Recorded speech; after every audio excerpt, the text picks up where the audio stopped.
Cristina Arreola. I'm the books editor at Bustle, and as you know, you are here for the DC Comics Random House panel, and we are here with 4 phenomenal authors. I have here Marie Lu, who will be writing The Batman. Leigh Bardugo, who's writing Wonder Woman. Matt de la Pena, who's writing Superman. And Sarah J. Maas, who's writing Catwoman. All right, guys, so what brought you to the DC Icon series? How did you get hooked into this? Well, my agent got a mysterious email, as if from Wayne Enterprises itself. And it basically said, you know, we're going to be doing a bunch of YA hero books. And she came to me and she said, would you be interested? And I said, if it's Wonder Woman, yes. And that was it. And luckily for me, it was. So I think we all got a mysterious phone call / email, and then that turned into a complete emotional meltdown of, is this actually happening? I'm coming out of my body. As soon as I got the call from my agent being like, do you want to write the Catwoman book? I was like, is this real life? Yes. It's one of those dream come true moments, so it was insane to get that phone call. Yeah. I think we had to sign a few things, a few documents. So fingerprints. that usually doesn't happen with my book, so I was like, okay, I'll sign my name.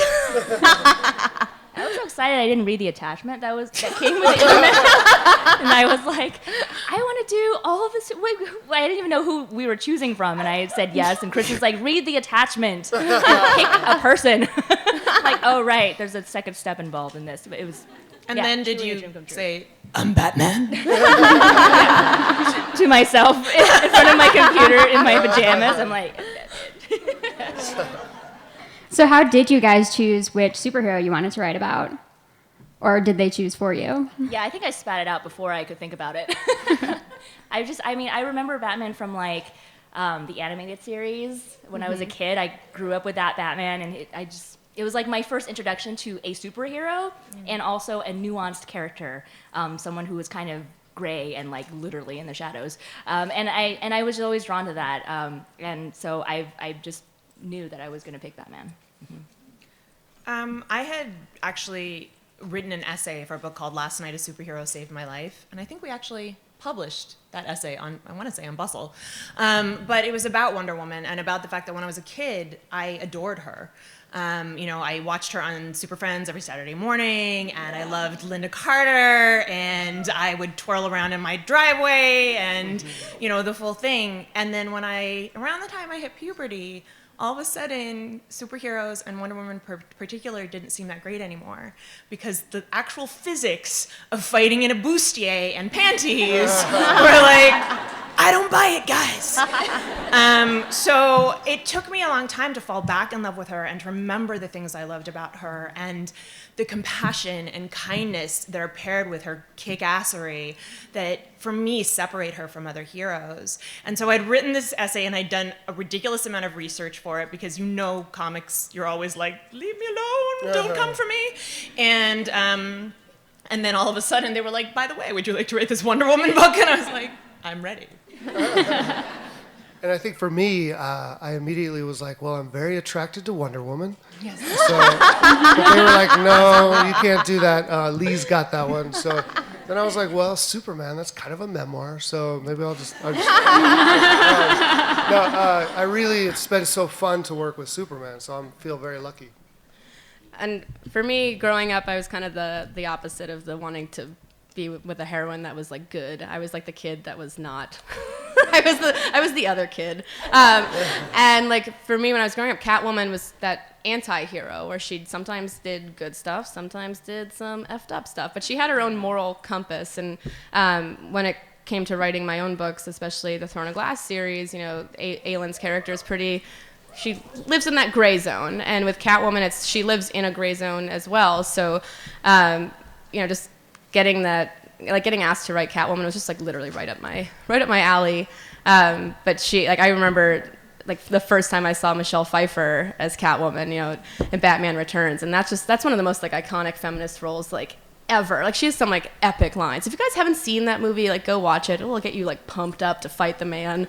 It will. And then I gotta add this though. Also, we heard who else was gonna work on the project, so I was like, wow, these are 3 badass women, right? So I felt very lucky to be a part of it. You're so right, Matt.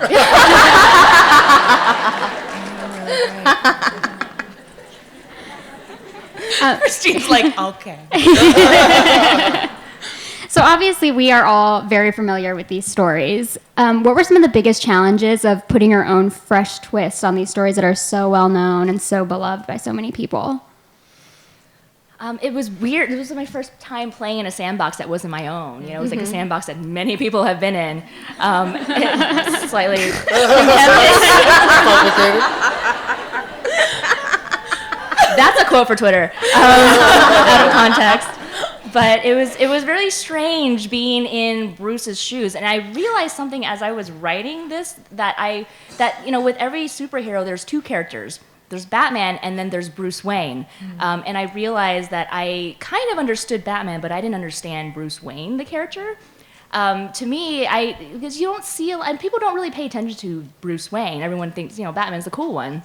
So I kind of had to backtrack and figure it out, and with like the help of our amazing editor, I was able to kind of wrangle. Where are you, Chelsea? Where are you, Chelsea? There's Chelsea. Chelsea is our amazing editor who helped wrangle all of our characters. So thank you for that. We wouldn't be up here without you. And we had a lot of technology issues while we were working on this, which I felt like was kind of appropriate for Batman.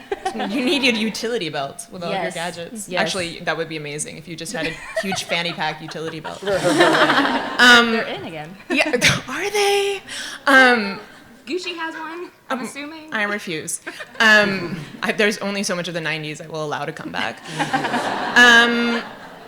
For me, a big part of why I wanted to dare to work in the Wonder Woman world was because I wanted to put my own spin on the Amazons.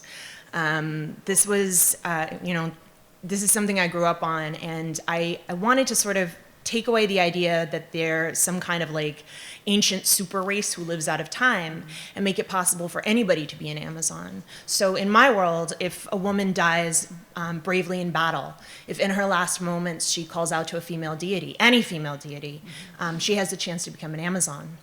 And for me, this was a way of bringing different cultures onto the island and also keeping the island a little modern so that when Diana, spoiler, comes to our world, she's not like, automobile, you know?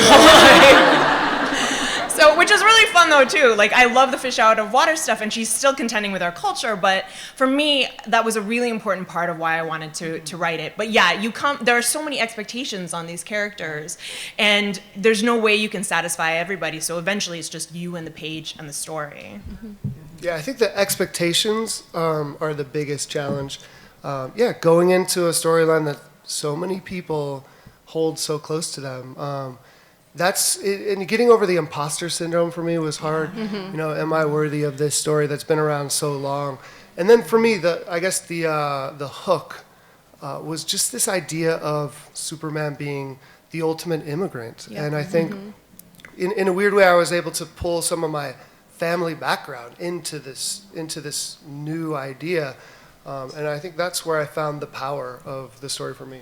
Yeah. I mean, one of the things that I found to be a little both fun and sort of overwhelming was just there have been so many incarnations of these characters, and just, you know, working with Gotham City, like I know I definitely got a note from Chelsea that Marie had a setup for Arkham Asylum, and so I had to go like make sure that mine kind of lined up with that. But then I also like looked up like the location of Arkham like Asylum, like in the Christopher Nolan movies, it's like in an island in the middle of the city, which is like the logic of that, I'm like, which I started doing too. And then so I had Arkham like in the middle of the city. We should put the criminals right in the middle. Yeah, no, it was really easy for access. Yeah, That's funny. but then once I got the note that, you know, Marie had actually like delved into the history of where Arkham was located on like the outskirts of the city on top of this hill, I actually did a little more digging, and I found this whole pocket like of like a different version of Gotham that I hadn't really known about even as a fan. And so that was really fun for me to discover and play with.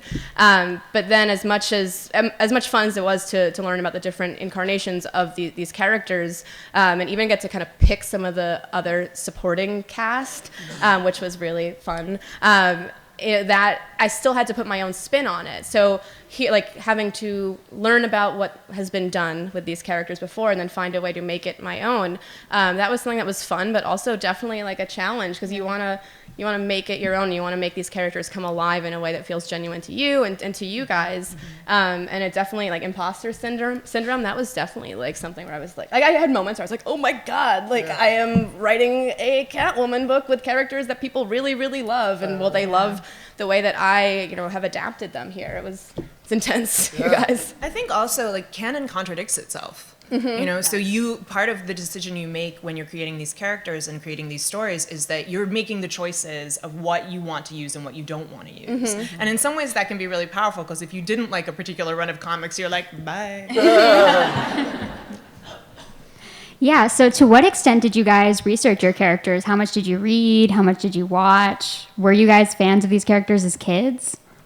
I mean, Yes. it wasn't too hard to do research when I was like, okay, just like calling my husband over, like, let's just spend Batman Day and just rewatch, like, marathoning, the movies and watching whatever shows that we could. And just, Who's your favorite Batman?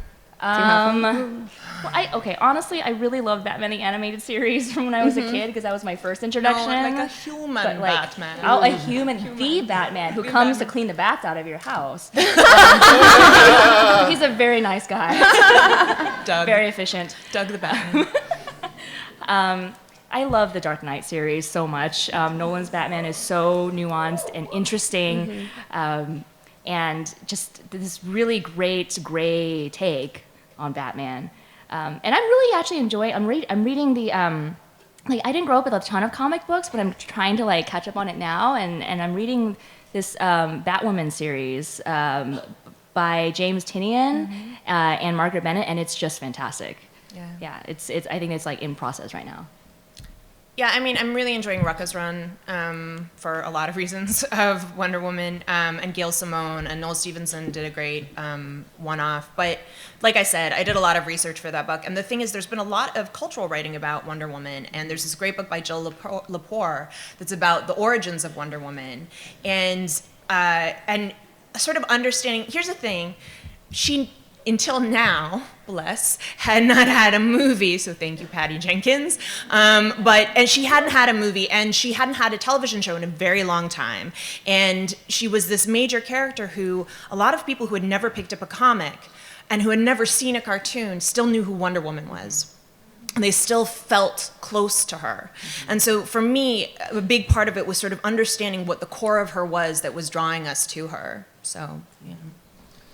I felt very close to her when I was young. Stop perving on Wonder Woman. Okay, I'm done. Clark. Yeah, this is the new Clark, though. No, I think, you have to read so much.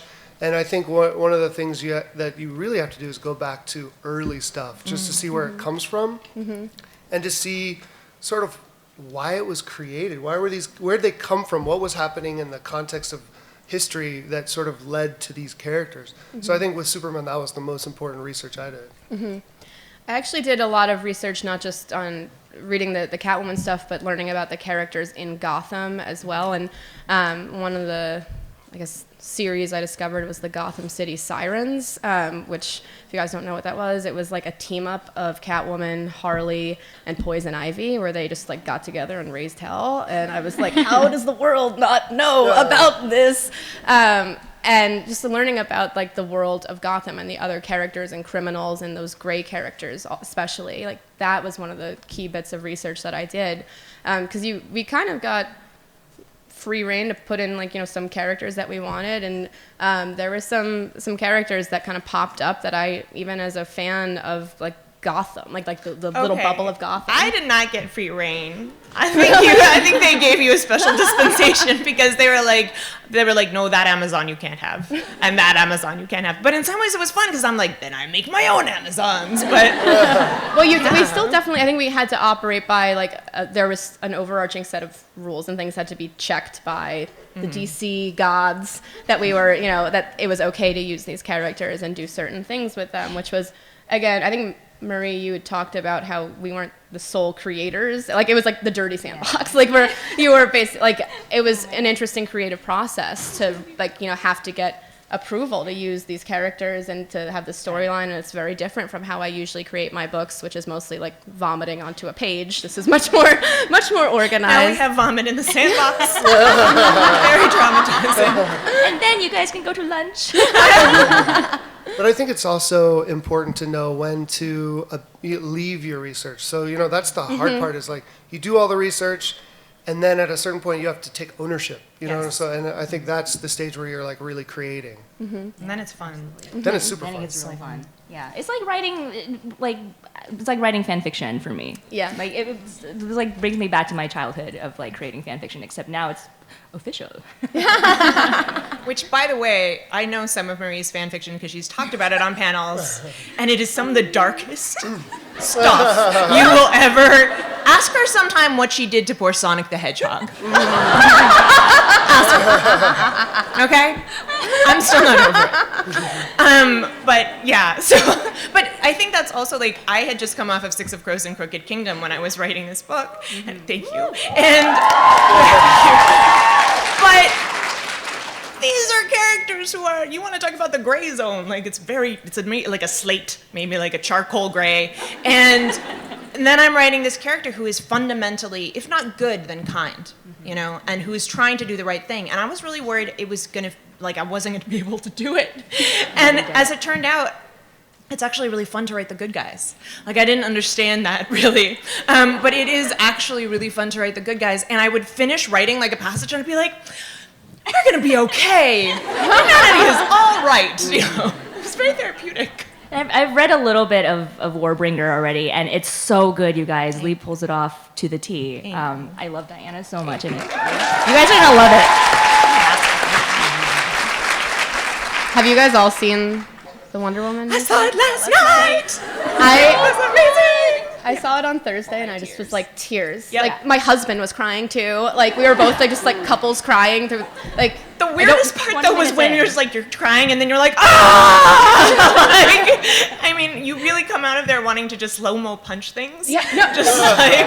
I've been like on this like Wonder Woman high since I Yeah. saw the movie where I'm like, the world is good and we're gonna fight together to make it a better place. But that's like the power of, I was so like deeply moved when I saw Wonder Woman, because I was like, you don't have to be the like, snarky hero who doesn't want the burden. Like you can embrace that burden and want to fight for like, the goodness of mankind and protect people and love people. And like I was amped up like when I saw Wonder Woman. I don't want to spoil things, but scene at the trenches, that's when the tears started. They never stopped. Like as soon as like you saw her climb up, I was done. I was just like done. I was like, I'm For out. me, it was the 3 arrows. It was the 3 arrows in the beach scene, and Oh it was my God, Antiope, so bad. and I was just like, I chills. want to learn how to do that. I know. I'm going to the gym tomorrow. I actually haven't seen Wonder Woman, but I have read your book, Leigh, and I felt a lot of the same emotions, just like tears and like girl power. So Wonder Woman Warbringer is coming out in August. Yes. Where are the rest of you guys in your writing process? I'm good. How are you guys doing? All of a sudden I need a bourbon. I just finished copy edits on Batman, so I'm slowly inching Have they revealed the title? in. Not Okay, I yet. almost blurted it out. Random House hits me with stick. Yeah. Guys, how's it going? I recently finished my first big round of edits, and I'm waiting for my second round. So I guess we're just like at certain like like staggered. we're staggered. So this summer will be the summer of Catwoman for me, where I'm really just going to be immersed in this story and tightening it's a and warm cleaning it up. time for all of that leather. But It will be very uncomfortable. Do not recommend leather in July. It's a Catwoman tip, you guys. But yeah, I think this summer will just be focused on getting through the main chunk of edits. And I think, when we get off this panel, I'll probably write the first sentence. No, I'm I think I have a draft, but it's at the stage where it's like really got a lot of work to do, so I'm trying to make it good now. So Yeah. I'm at that stage, which is my favorite part.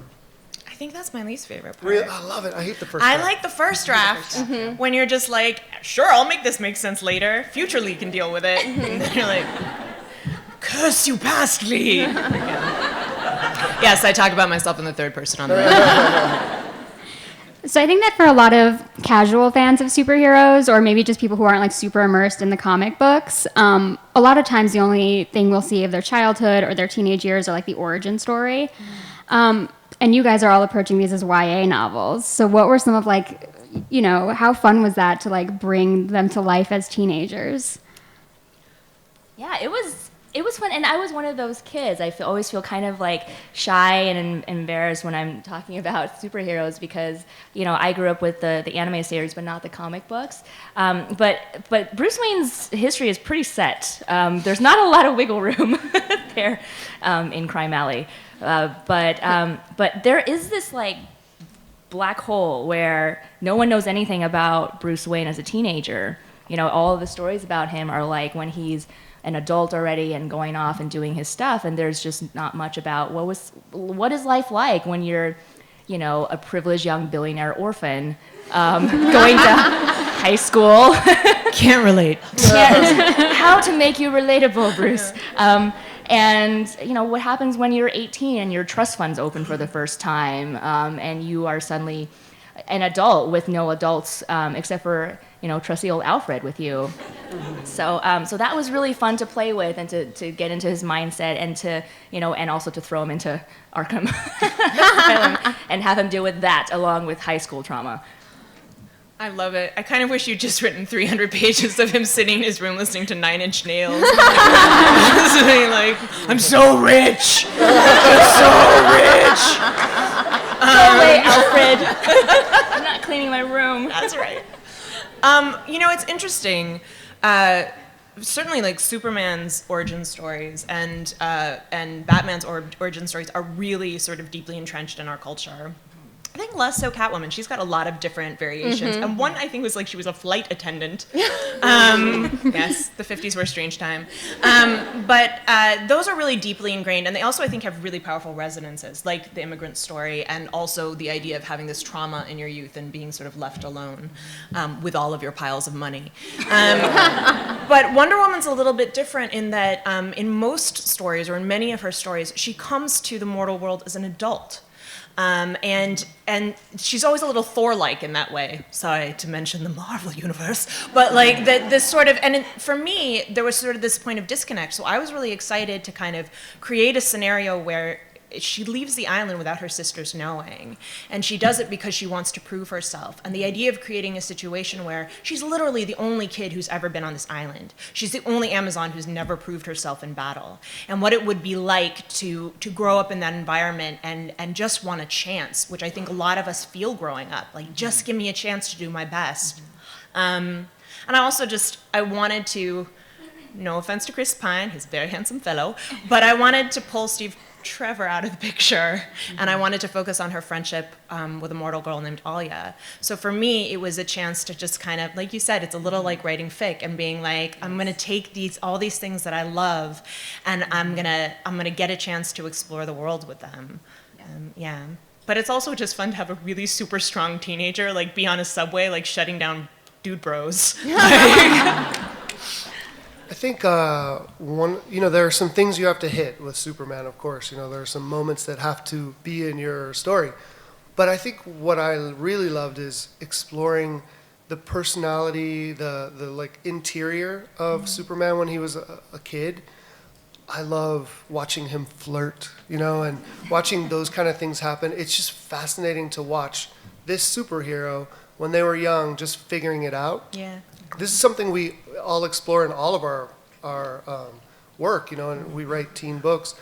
But it's very interesting to watch, you know, a canon figure explore those same things that you explore in all your, you know, YA novels. So it's very fun. Everything also like rings the bell of portent, which I kind of love. Like every time, like the great thing about working with something so iconic is it's like you're like the lasso. Like no rope is just a rope; it's the lasso. You know, like there's something fun. It's like working with like almost like a fairy tale retelling, which I guess you know a lot about. So I guess I do. When I was doing a bunch of research into the various incarnations of Catwoman, flight attendant was definitely not part of the incarnations that appealed to me, and the versions of Catwoman that really sang to me were the ones where she was a survivor and she was very much a self-made hero or anti-hero. And I don't want to like spoil things about this, like with a book that's not coming out for a long time, but in this version, my Catwoman is on the older end of the teenage age spectrum, but she is a survivor, and she has had to hold things together for a long time and look after certain people in her life because nobody else out there is looking out for her. And that's in some of the versions of Catwoman. That's what I really liked, is that she kind of made her own laws and rules and operates by her own compass. And I remember being like a teenager, like you're figuring that stuff out, and playing with Catwoman, this character who's had to hold things together because she knows that the world can be a very unkind place, but then also learn about things like kindness and generosity and compassion. Like it's such a pivotal transitional time in your life as you're forming like who you become, and Catwoman occupying this gray area where she's very, she's been hurt very badly, and she's had a pretty rough life, and getting to work with that and adjust, balancing the survivor stuff with becoming an adult and healing from some of those wounds, while also having her own secret agenda and Catwoman-y ways. There were so many layers that I could play with, but I think, writing about teens, we're just writing about human beings. It's not, the characters are at this certain point in our lives, and it's definitely a pivotal point, but we treated them as humans with their own layers the same way all of us have these layers and, secret stories that you don't tell immediately. I'm very shallow. You're very shallow. Yeah. We also have the advantage of the novel form, which is Yes. gives you more space to go inside the ears, and really explore what they're thinking and what they're feeling, which you can't do in other mediums. But I'll also say that it's a double-edged sword, right? Because there are things you can get away with in comics and movies that will not fly in a novel. Like, I loved the Wonder Woman movie, but I did wonder, like, what do they do all day on that island? Like, just feats of strength? Like, all of the time? Like, there's certain things, there's shorthand that's permissible in comics that a reader, y'all are smart, and you're watching, and you want to know how things function and work. Yeah, writing a character like Catwoman where she has schemes and things going on, but having to hide that from the reader in a way, like telling it from her point of view, while keeping those secret things secret from. It was so hard to like make the voice sound like genuine and like you were in the moment, but then also play with those undercurrents that then like eventually come in. It was tricky, but it was kind of like I had to get into that like cat-like mindset while writing. I can't even explain. I think I had to like kind of get into that like mental. I had to become a little ball her. of yarn on your I desk. did. I clawed up things. I got a little clawing post for myself. Yeah, it actually like forced me to write in a different way than I've ever written, because I've never written in third person point of view. Like I think all of you have done that so well, but I've never ever done that before. And this was my first time where I was like, I wanted to write Bruce from like a third person point of view, and it was an incredibly different experience for me. I don't think be, I like, realized slightly- that all of your books are first. Yeah, it was a very new and very strange experience to be like, I am with you, Bruce, but also kind of removed and trying to figure you out. Yeah. Trying to figure out what makes you tick and what hurts you. What hurts you, Bruce? Who hurts you? We're like, how do you know who to trust when you're like this rich kid, and do you know if your friends are actually your friends or if they're just out to get something from you? How do you deal with all of this attention as a child growing up? You're 12 years old and there's people pointing camera lenses into your mansion. How do you deal with that? And trying to find that was hard from a third person point of view, I feel like. So I've a lot to learn from you guys in terms of like how to structure a story from that slightly removed perspective. And also when it's a younger version, it's fun to watch your character experiment with their powers. Like that's fascinating. Superman played freshman football, and it's like he could score every single play. It's like, and by the way, he wants to, and I think that's kind of fun to deal with, like the moral idea of like, is this fair? That's kind of interesting. Yeah. Some of my favorite moments in the various superhero films are like the transformation montages when like they're becoming who like that superhero, and they're experimenting, and their costume like goes from like the crappy like jumps home like sewn, like home sewn to like they magically get like really high tech like material. I've always wondered about that. Like, It always suddenly jumps to like this amazing suit. yeah, like really really amazing. All on Project Runway. Yeah. But I feel like these books are kind of like that transformation montage, but like drawn out a little more with like more like emotional beats thrown in. Where Because like that does really speak to the teenage experience. You're learning who you are in the world. Right. You're being tested in ways you didn't expect to be tested, and sometimes you're leveling up, and sometimes you're not meeting the challenge, and sometimes you have to get knocked down and get back up again. And I think putting these supposedly extraordinary people in those situations also gives you a chance to sort of just explore those moments in your own life too. Yeah, so when it came to conceptualizing these characters as teenagers, did you kind of think about the popular conceptions of them that we have as adults and work backwards? Or did you kind of like feel like you could come up with your own character? And if so, have you thought about what that character would look like as an adult? And if that would be different from, the Bruce Wayne the Christian Bale Bruce Wayne or whatever? Sorry, that's a long question. That's good. Yeah, I don't know. I had the adult Batman in my head. As I was working, maybe to like an extent that it was too much, and we had to figure out who like teenage Bruce Wayne was. I keep looking at my editor because we remember this process of figuring out like the teen version. I kept writing like adult Bruce Wayne, and because that's who I knew and that's who everyone knows, and to pare him down like piece by piece by piece was a challenge. Yeah, so I guess in a way that was working backwards from the adult version for me. I think for me, it was about giving her vulnerabilities. It was about saying, this is a girl who was forged from clay, and creating a situation on this island where some of the Amazons are like, we love you, you are a queen's daughter, and others are like, you're an abomination, and we think the gods are going to smite us. Relatable stuff. And having her be vulnerable in those early pages of the book, and having her desire to prove herself be meaningful, and having her relationship with her mother, who is a queen and who must always be a queen before she is Diana's mother, on the page. For me, that was kind of like the actual vision of what she looked like. I don't even know exactly what, like, I always feel like it's sort of like when you dream about something and it's like there's a shape. It's a little blurry. There's a lot of nice hair. And she's strong. It's the pre-contacts in the morning. Exactly. That's sort of how I envisioned her. But I also, when I wrote Alia's perspective, it's written in their POVs. One of the fun things was writing about the way the other characters saw her. That Alia's basically like, are you a cage fighter? Are you a supermodel? Like, what are you?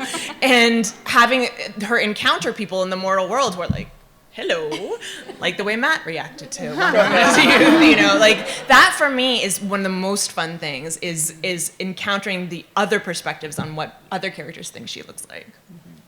And I think your question is very interesting, and I'd never thought of it in that way. I think for me, I had to sort of do the research and then basically kind of put myself into Superman. So it became a little bit more, okay, what would I feel, what would I think if I was discovering these powers?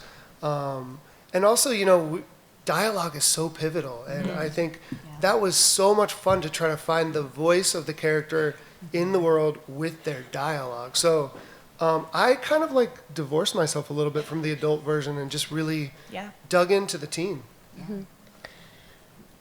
For me, the Catwoman that really stuck out in my mind was that Michelle Pfeiffer, like platinum blonde Catwoman.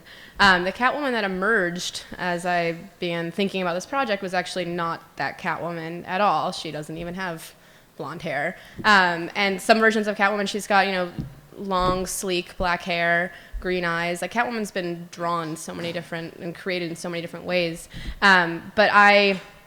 So when we got the phone call about this project, one of the things we had to do early on was submit, or at least I did, I just submit even after we signed on, I just submit I think it was supposed to be like 3 to 4 page synopsis with my general ideas. And so I sat down, and I don't outline ever for any of my other books. So I was like, oh God, what's going to happen with this? So I sat down and I began writing. 22 pages later, I had this story, like the bones of the story that had poured out of me. So my 3-page synopsis was 22 pages, but we sent it in, and DC looked at it, and that's a whole behind the scenes thing. But the Catwoman that kind of poured out of me was very different from the Catwoman that I really loved growing up. And so I just wrote this. I wrote her the way that she kind of called to me. And when I even though I wrote this giant synopsis, it wasn't until I finally sat down at the computer, and that whole moment of sitting down and opening up the Word document and writing the first sentence of the Catwoman book, I was my hands were shaking over the keys. I had to remind myself, this sentence, this crappy first sentence that you're writing, that won't be printed. We can fix this. But I really had to give myself a pep talk, because I definitely felt it in that moment, the enormity of what it meant to me as a fangirl, writing about this character. But when I sat down and wrote those first few sentences, her voice just kind of emerged through me, and it was sort of what I had written in this outline, but it was also very different. So as much as I had learned about the different versions of Catwoman through the years, this kind of sneaky, quiet, sullen voice just snuck into my head and flowed through my fingers in that weird, magical writing way. And then she emerged, but working on this book since then, I've definitely had to chip away at who she is. Writing Catwoman, the superhero, is very different from Selena Kyle, the human, and juggling those two parts of her. And it's a dual point of view book. I don't know if I'm even allowed to say who I can say it. So the other point of view in the book is Luke Fox, who is Lucius Fox's son, and he is also Batwing. And so the book is split between the two of them, and their voices were very different to write. And Batwing is a character that I don't know if a lot of people know about him yet. I feel like some following. He's really hot too. We definitely, my editor and I definitely swapped some images of muscles and things, the most important things, you guys. But when I finally just started writing these characters, and it was very different from what I had planned, but in the drafts since then, you really you have to chip away, and you learn more about them with each draft. It's been a discovery process. Yeah, did any of you guys have similar revelations with the dialogue? Were you how does Bruce Wayne talk as a sullen teenager, or thinking about I feel like your personality and your style and the way you talk is such a big part of being a teenager. So were you I'm gonna make Superman a hipster, or For me, it was the slang of the world, Wonder Woman and Diana encountering slang for the first time, and even things that when she meets Alia, and Alia's why can't anyone find your island? Google knows all and sees all, and she's is Google one of your gods? That kind of thing is very fun to write. And there was always, I don't know, but you don't want her to ever come across as teach me how to love, it's not. She comes from an antiquated place, but I didn't want to leave her back in time. And also, as she and look, I love a found family story. This is something I return to again and again. And the people she encounters, Alia, Nim, Theo, Alia's brother Jason, I got to build my own crew of people that she travels with. And these are the mortals who really teach her what we're about in terms of what we're good at and what we're terrible at and the way we treat each other. And so, it's possible they play Truth or Dare with a lasso of truth, but I'm just saying. I can't wait to read the rest of this. This is exactly what I'm doing when I go home. And now that I've turned in my copy as I actually can. I think the first version of Bruce Wayne's voice that I got was unusually formal. He was hello, ladies and gentlemen. I am 16 and I sound like one. And I had to kind of pare that down to, a kid who actually goes out and gets burgers with his friends and, hangs out with kids and texts back and forth and talks about, and his friends are how long do you have to be at Arkham? I was oh no, that sucks. And talking a a 16-year-old Bruce Wayne might, instead of like somebody who talks to reporters all day and runs like a corporation. And finding that voice was a challenge, and we went through many rounds of figuring that voice out for Bruce. Yeah. And I think that's where the most heavy lifting was done, is finding out those little things, like how do they sound. One of my favorite things that I've written is in this book is a scene where he's flirting with a girl in a diner, and it's just so fun to watch how he navigates this new thing of flirting. And then, of course, you have to figure out with Superman, how goody-goody is he? Where does that come from in terms of his family? What do I think about that? What am I going to embrace? So it's like a lot of questions you have to ask yourself. But ultimately, I think the heaviest lifting is those little moments, like, that sucks, you have to wait for, you have to be there so long. One of my favorite things with Catwoman as a character was just the banter that she always has. Like, there's always, like, she always has, like, a snide remark, and, like, she has these, like, witty comeback lines. But, like, I think some of those, like, witty lines, like, don't necessarily translate into the book, like, the cheesy superhero lines. But with this version of Selena that came out of me, she actually was a little quieter, and she had a very loud, like, internal voice. But because of the way she had to grow up very quickly and had a pretty rough life, like, she's actually become very trained and, like, I don't want to spoil things. It's so hard not to spoil things for you guys, but she's gone through some training that, like, keeps her reactions to a minimum. So I just wanted to have some of that banter, but I really had to draw out her dialogue in places where she just wanted to be quiet, and I had to be like, no, you have to say something here.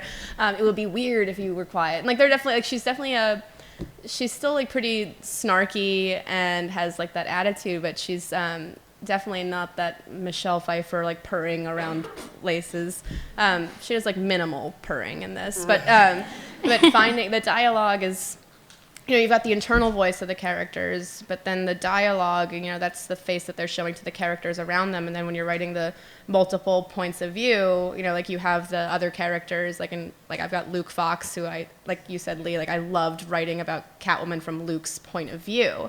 And he only has the dialogue and some of the body language to go on. So there's, like, layers to that communication that goes on between you, like, the book and the reader, and then the characters themselves. But I always love writing, like, the banter is my favorite part to write in books too. Like, that's, like, I could write just, like, 1,000 pages of banter with no It's plot. dangerous, because then all of a sudden you're like, why is this chapter so long? Maybe they should shut up.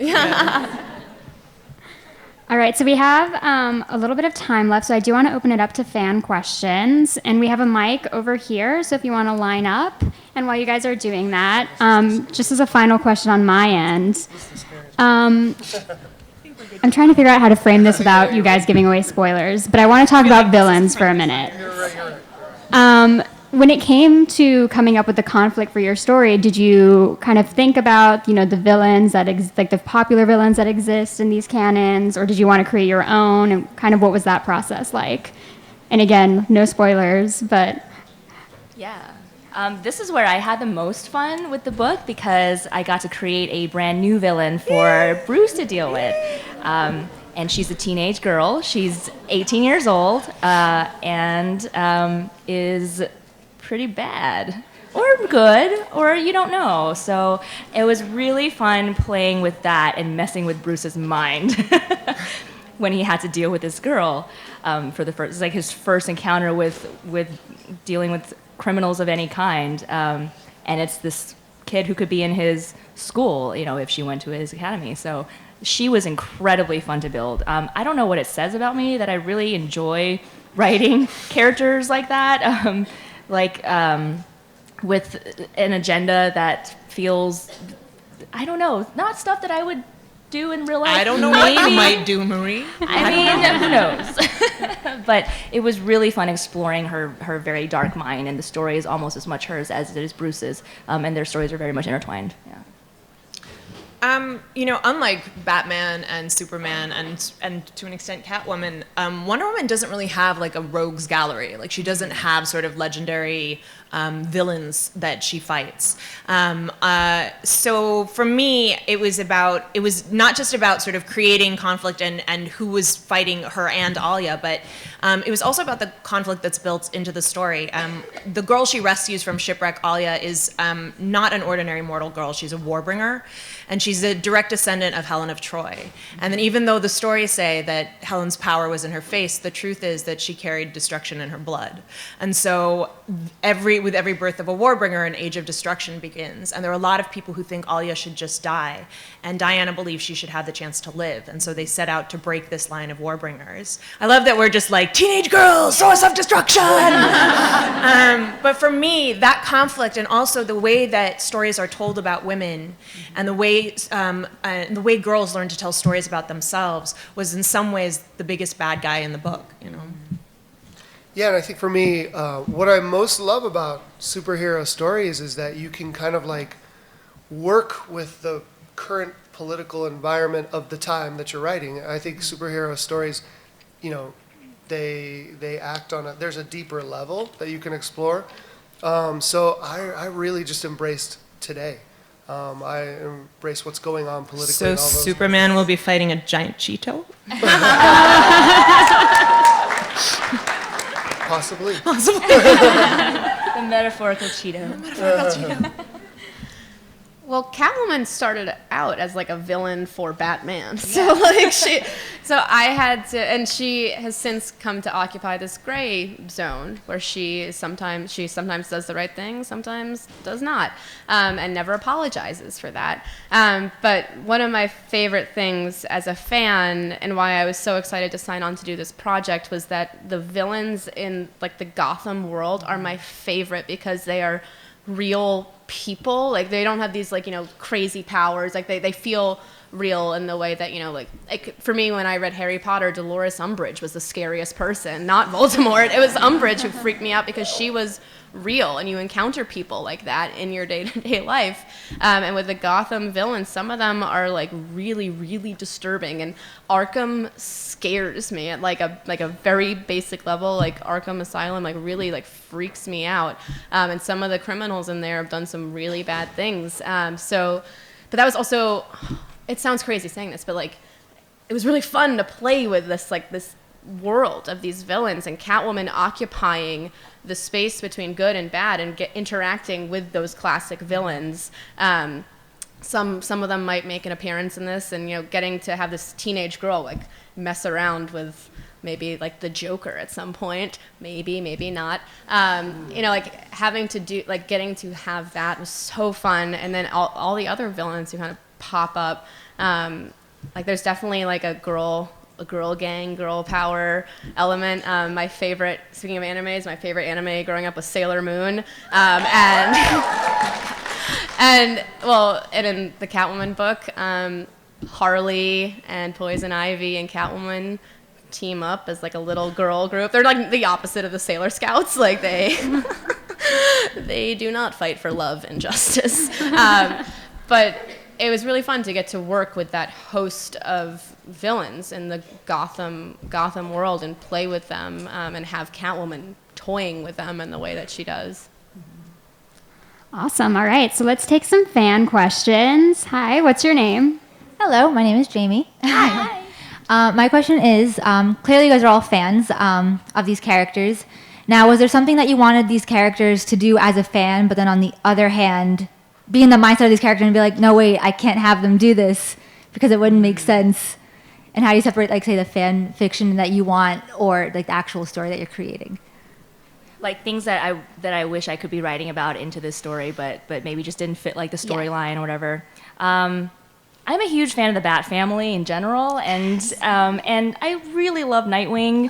He's my boy. Like I was first introduced to him in Teen Titans, which I adore.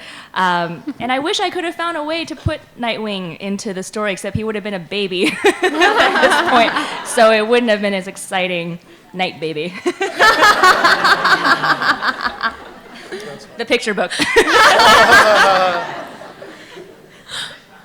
picturing a very violent goodnight moon. Night moon. That's right. Forever. This is a dangerous place for me because it's not so much that I felt there were things that I might have done differently if I had been the only cook in the kitchen. Is the best way I can say it. I'm gonna leave it at that.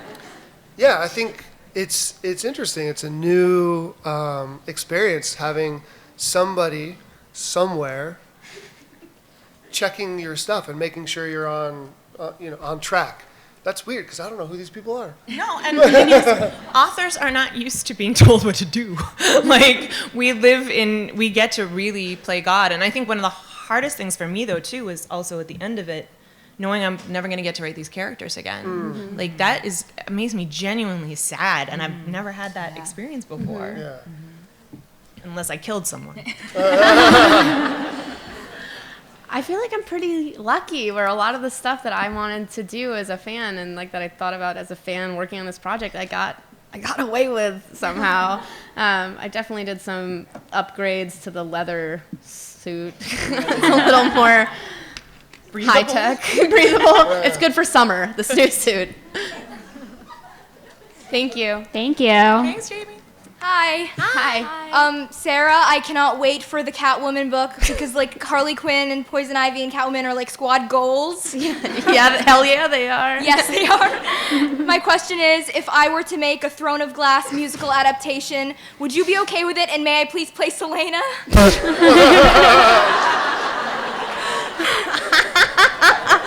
Is this a legally binding answer? I don't know. I think that would be amazing if you were to put on a one-woman show. That's awesome. Yeah, I mean, I'm cool with anything. Like, that's awesome. But Thank you so much. yeah, that's so cool. By the way, I bought both of your coloring books, and both Farrah and Selena look like me now. So I love it. thank you so much. Oh, thank you. Awesome. All right, so we just have time for one more question. Hi. I better make this one good then. So much pressure. So I was wondering, when it came to developing the supporting characters for your books, what was the biggest question that you had about each hero that helped you develop the supporting characters to kind of like push them on their journey? Like, what was the one character you wanted those characters to help them answer? That's an amazing Great question. question. That's a hard question. Nailed it, guys. And she's Slytherin. I know.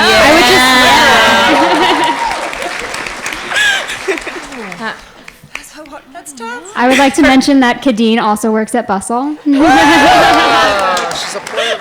I mean, for me, with Catwoman, she, again, spoilers, it's so hard. Like, because of the circumstances in her life, she's pretty closed off from other human beings, and I knew that I wanted a supporting cast, especially female characters who would draw her out of that and almost humanize her, and almost make her a teenager again in a way that she wasn't able to because she had to take care of certain people in her life. So in hunting around for the supporting characters and reading through endless stories, I found some characters, Harley and Poison Ivy, especially, who they made Selena come alive in a way, like just by being friends with her. And as much as I love the romance element in this book, one of the things that really, really moves me and that I loved writing was the female friendship element, and that was just like a joy for me to write. But it's also based in reality. The friends that you have, they make you who you are, and you learn so much from them. And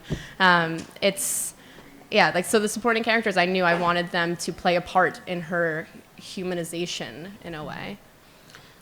Yeah, I think for me, the two supporting characters that I'm most interested in are made up, which was very fun. And I like this idea of friendship. How does Superman make friends, and what does that look like? And what if he's friends with one guy who's super scrawny and weak? Like, how does that look? Mm-hmm. And then, of course, Clark, he's attracted to a Mexican-American girl. I mean, you got to do that. Yeah. So that was my prerequisite to do this book. Yeah, I mean, for me, a big part of building Diana's crew actually did have a lot to do with feeling like everybody should get to see themselves in the story. I think part of the responsibility of taking on an iconic character is saying adventure doesn't belong to one kind of person, and to make sure that our world looks the way my world does not look white and straight. And there was no reason that the modern world should look white and straight, and there was no reason Themyscira should look white and straight. So in building those environments and those characters, it was also about playing out the kind of things that she doesn't see on the island, but that unfortunately we've played out in the mortal world. And also just having her have a crew that teach her about mortal joy. Like, you live differently if you're not going to live forever. Oh, I love that. That's beautiful. Thank you. Yeah, it was a lot of like filling in for Bruce, filling in those holes in his character that I didn't understand when I started writing the story. Like Bruce, for me, when I started, is hard to relate to because he is very privileged and very rich. So rich. Yes, missing parents, but let's put things in perspective. And finding the supporting cast that can ground him. I wanted to give him true friends that he could rely on that weren't using him for his name or his parents' names or his money, those friends who betray him, and a villain who challenges him and pushes him to become, puts him on the path to becoming this crusader of justice that defends his home, and to show how much he loves this messed up, corrupt city, which is kind of emblematic of America right now, where everything is really messed up, but we still love it, and you're going to protect it. So finding that supporting cast for Bruce was basically what that was all about. Yeah. Love it. Thank you guys so much. Awesome. Thank you guys. Thank you.